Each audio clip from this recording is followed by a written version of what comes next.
The Colosseum is nearly 2,000 years old. It held more people than most modern football stadiums. It had elevators, a retractable roof, underground hydraulic systems, and we still haven't fully figured out how they built it. Today we go inside. The Colosseum, officially called the Flavian Amphitheater, was commissioned by Emperor Vespasian around 70 AD and completed by his son Titus in 80 AD. It was built on the drained lake of Nero's private palace, the Domus Aurea. That was intentional. Rome had just survived years of tyranny and civil war. By building the greatest entertainment venue the world had ever seen on the ruins of Nero's vanity, Vespasian was sending a clear message.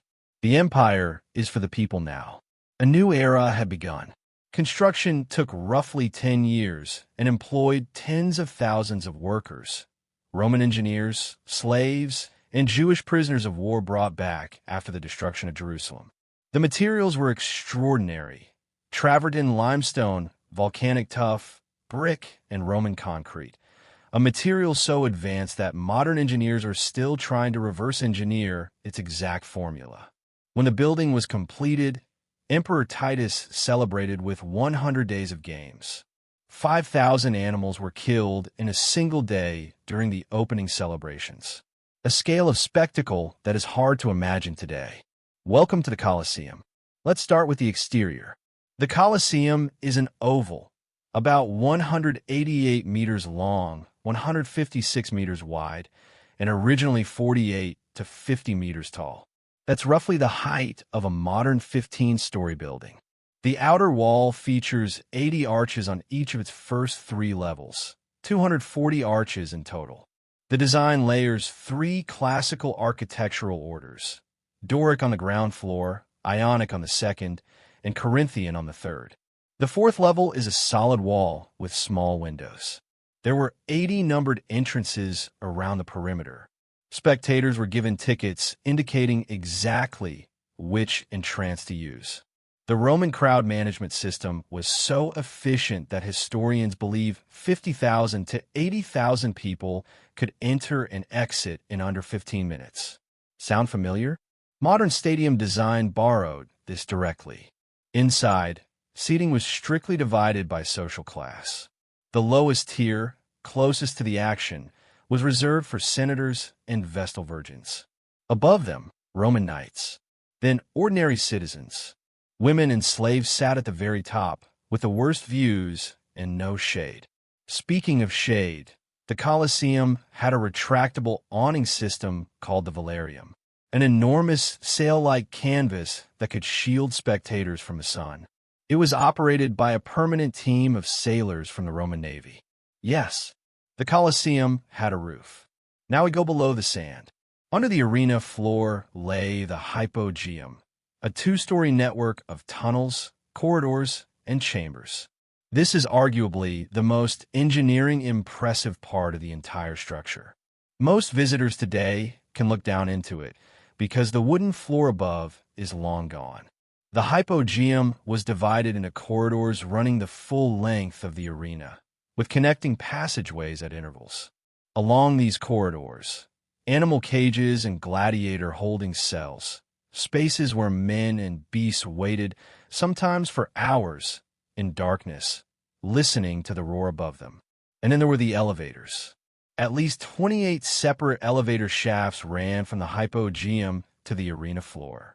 Each one held a wooden platform large enough to carry large animals: lions, bears, even rhinoceroses or elephants.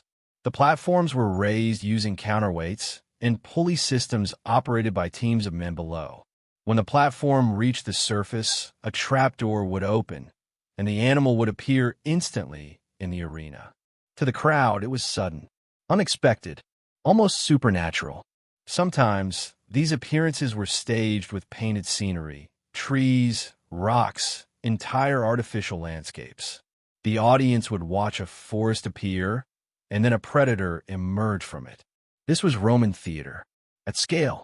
The popular image of the Colosseum is all gladiators.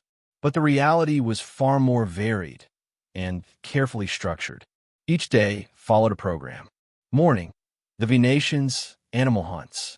Fighters known as bestiarii battled wild animals imported from across the empire.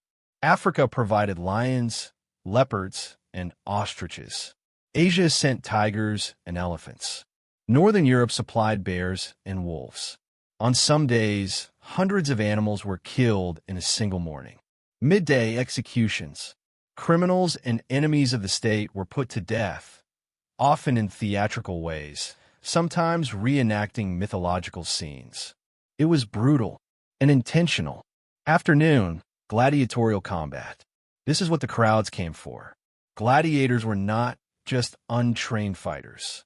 Many were skilled professionals, trained in schools called ludi. The Colosseum's own training school, the Ludus Magnus, still stands partially today. Different types of gladiators fought with different weapons. The retiarius used a net and trident. The secutor carried a sword and shield. The thraex wielded a curved blade. Each pairing created a different style of fight, a different kind of spectacle, and the famous thumbs up, thumbs down gesture, almost certainly a myth. The real signal was likely more complex, and the final decision always belonged to the emperor. Let's close with the details that don't make the textbooks. The Colosseum once hosted mock naval battles.